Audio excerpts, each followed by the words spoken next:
민수기 35장 22절에서 마지막 절 34절까지입니다.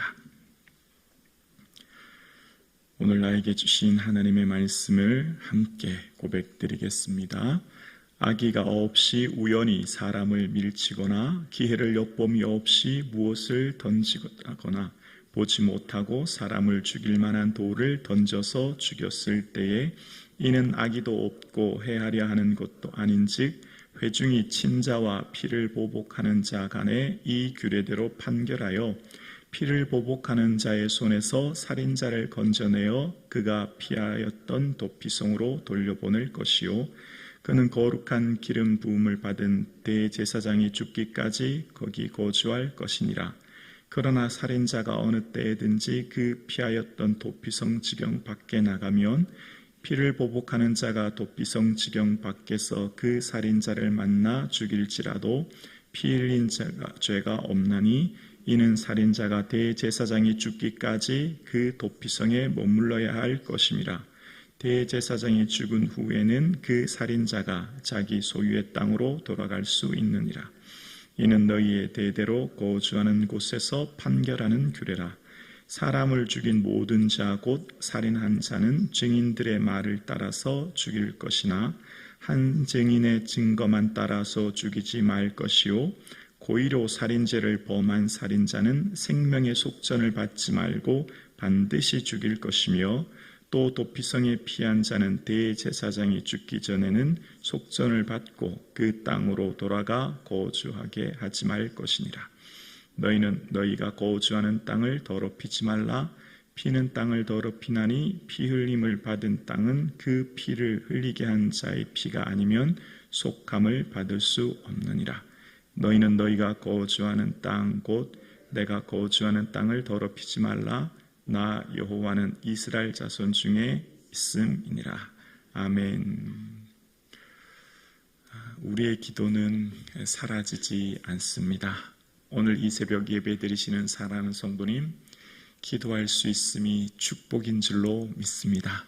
오늘 사랑하는 성도님들 이곳에서 기도할 수 있음이 하나님께서 우리에게 주신 특별한 은혜인 줄로 믿습니다. 그러므로 이 자리가 어떤 자리보다 귀한 자리요 이 시간이 세상 어떤 시간보다 소중한 시간임을 알아 이 시간을 통해서 하나님께 영광 돌리는 저와 여러분 되기를 주님의 이름으로 축복합니다. 아멘.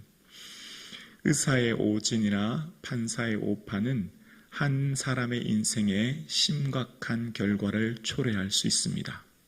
그러나 안타깝게도 사람에게는 제한된 지식, 제한된 경험을 가지고 있기에 그가 판단하고 선택하는 모든 일들이 불완전할 수밖에 없지요. 사람은 누구나 불완전합니다. 그가 가진 지식, 그가 가진 경험, 그가 가진 삶의 모든 일들에 제한된 삶 속에 살아가고 있거든요.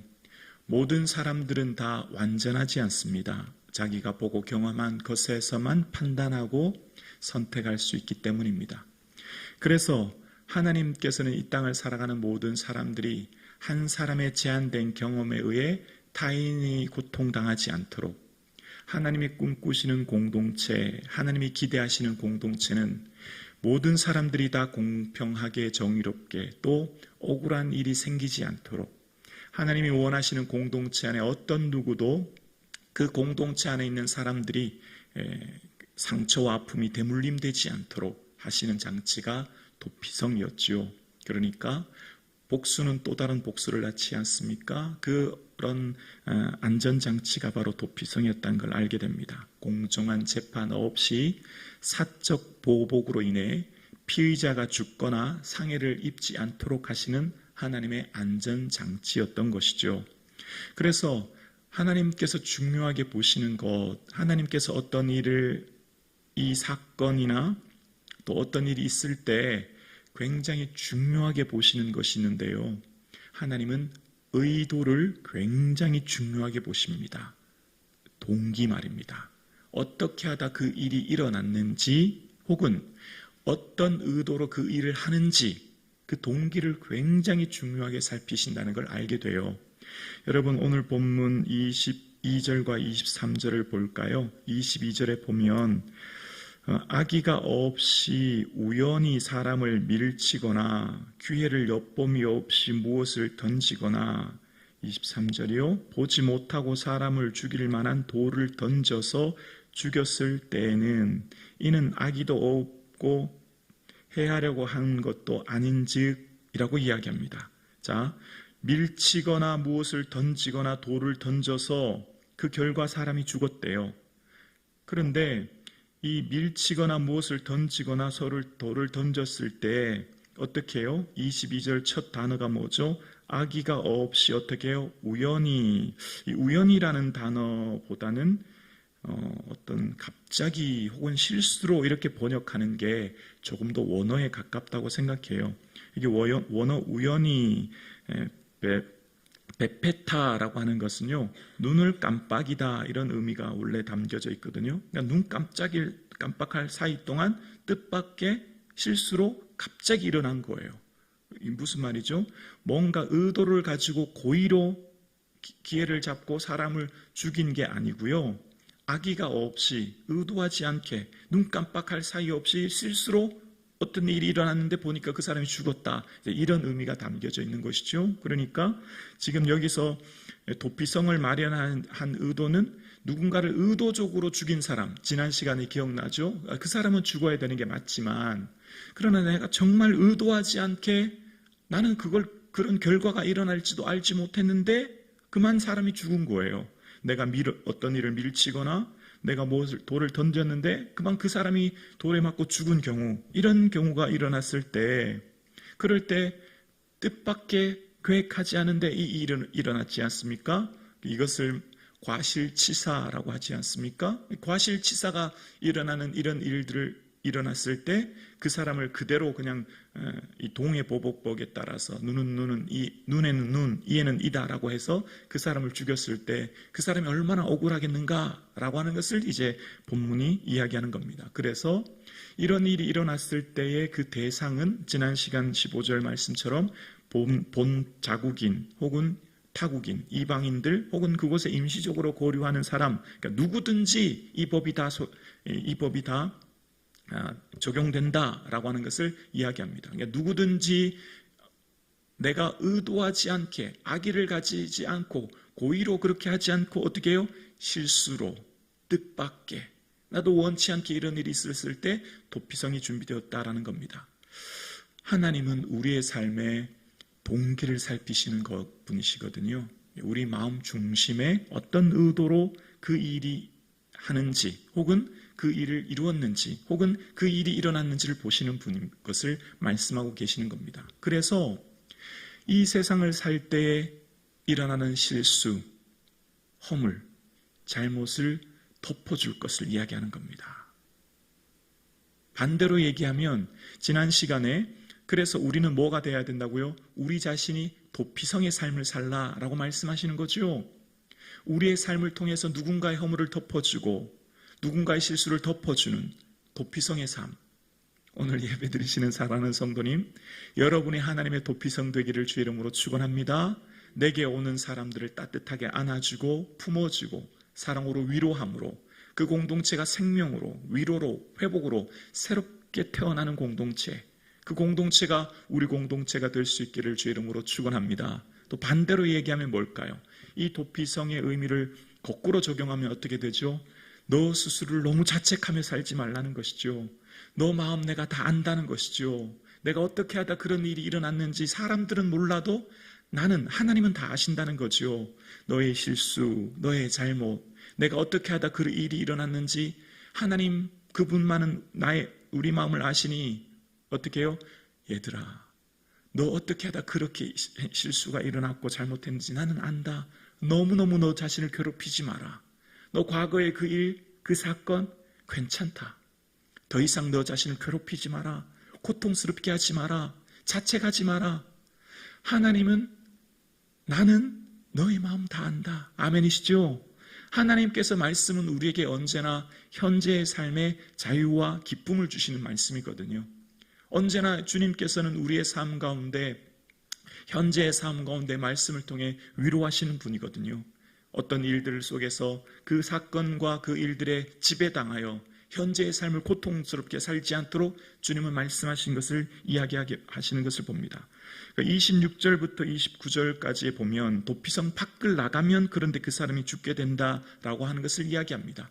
도피성 안에 머물러야 한다. 그곳에 그 공간에 있어야만 한다라고 하는 것을 이야기하는 겁니다.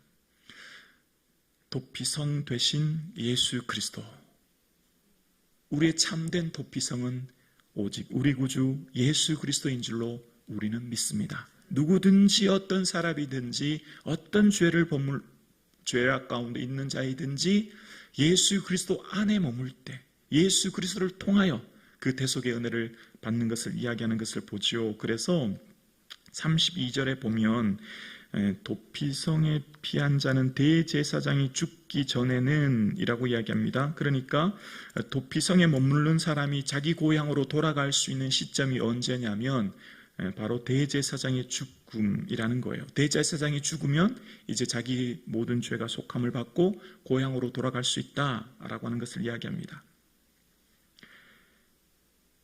믿음의 주여 또 온전케 하시는 대제사장, 바로 예수 그리스도이시죠. 그 예수 그리스도의 죽음을 통해 양과 염소의 피가 아니라 오직 자기 피로, 예수 그리스도의 십자가 피로 우리는 영원한 속죄와 그 은혜를 얻게 되었습니다. 그 예수 그리스도의 죽음과 그 피 흘리심으로 인해서 우리가 온전히 자유와 영생과 생명과 은혜를 얻게 된 것을 이야기하는 그 예표적 사건이 대제사장의 죽음이라고 하는 것을 이야기하고 있습니다. 오직 우리의 삶은 예수 그리스도의 십자가 대속의 은혜로 오늘 우리가 살 수 있음을 오늘 본문은 이야기하는 것이죠. 함께 예배하시는 저와 여러분의 삶에 예수 그리스도를 인하여서 오늘 나의 삶에 주시는 위로와 소망과 생명을 누리는 이 하루 되기를 주님의 이름으로 축복합니다. 구약 성경 전체를 관통하는 하나의 주제가 있는데요. 하나님이 꿈꾸시는 나라, 그 하나님 나라에 대한 계획과 비전이 구약 성경에 담겨져 있죠. 하나님이 원하시는 공동체, 하나님이 바라시는 그 땅은 어떤 곳이어야 되어야 함을 주님께서는 이 성경을 통해 말씀하고 계십니다. 그 하나님이 꿈꾸시는 공동체의 그 관통하는 하나의 주제가 바로 공의라고 하는 거예요. 공평이라고 하는 것인데요. 미슈파트라고 하는 것입니다. 이것은 법률적인 견제와 균형으로 통해서 인간의 탐욕을 억제하고 하나님의 공의로운 재판이 이루어지므로 하나님의 공동체 안에 있는 모든 사람들의 삶이 억울하거나 원통함이 없이 살 수 있도록 모두가 그의 하나님이 다스리시는 공동체 안에서 모두가 공의로운 삶을 살 수 있도록 하시는 것이 하나님의 미슈파트, 공의라고 하는 겁니다. 그래서 하나님께서 다스리시는 세상과 그 나라, 그 공동체 안에는 한 사람 한 사람의 인격이, 한 사람 한 사람이 모두가 소중한 당신의 자녀요, 하나님의 거룩한 하나님의 자녀로서의 평화롭고 자유로운 삶을 사시기를 원하시는 것이 하나님의 마음이에요. 그래서 하나님은 공의로운 세상, 공의로운 공동체를 원하시는데 하나님이 너무너무 악하게 보시는 것 한 가지가 바로 재물을 받고 재판하는 것, 판결을 굽게 하는 것입니다. 그것을 하나님은 너무너무 미워하시고 하나님이 싫어하시는 것이지요. 그런 일이 일어날 때 공동체가 무너지고 그런 일이 일어날 때 그 공동체에 억울하고 고통스럽고 아파하는 이들이 일어나기 때문이에요. 그 대표적인 게 도피성이었고, 그래서 그 증인도 한 사람이 아니라 두세 사람의 증인을 통해 모두가 다 억울한 일이 사람이 생기지 않도록 하시기 위한 하나님의 장치였지요. 그런데 안타깝게도 재판이 굽어 행하고 뇌물을 받고 재판하는 일이 왕정기에 등장하게 됩니다. 열왕기에 이런 일이 일어나게 되고, 그래서 선지자들 통해 끊임없이 말씀하시지만 왕들이, 재판관들이, 제사장들이 이것을 올바로 판단하지 못함으로 결국 나라가 무너지는 것을 보게 됩니다. 하나님이 뭘 기뻐하실까가 성경을 통해 우리에게 말씀하시는 것이죠. 하나님이 원하시는 공동체, 하나님이 원하시는 세상, 하나님이 다스리시고 통치하시는 곳은 공의로운 세상입니다. 즉 억울하고 고통스럽고 원통한 일이 생기지 않도록, 그런 사람이 단 한 사람이라도 일어나지 않도록 한 사람 한 사람 모두가 하나님의 소중한 사람으로 살 수 있도록 하는 세상을 말씀하고 계신 거예요. 오늘 예배하시는 저와 여러분의 삶에 말씀이 우리 삶의 기준이 되고 말씀을 통해 모든 사람을 한 사람 한 사람을 존중하고 존중을 넘어 존경하여 그 공동체가 은혜가 위로가 넘치는 공동체가 나를 통해 이루어질 수 있는 은혜가 있기를 주의 이름으로 축원합니다. 이 세상을 살아가는 수많은 사람들 중에 모두가 다 하나님의 존귀한 하나님의 자녀요, 모두가 하나님의 거룩한 백성이요 왕같은 제사장임을 내가 그 상대를 존중하고 배려하여서 그 공동체가 우리가 있는 머무르는 공동체가 하나님이 꿈꾸시는 그런 공동체가 되는 은혜가 있기를 주님의 이름으로 축원합니다.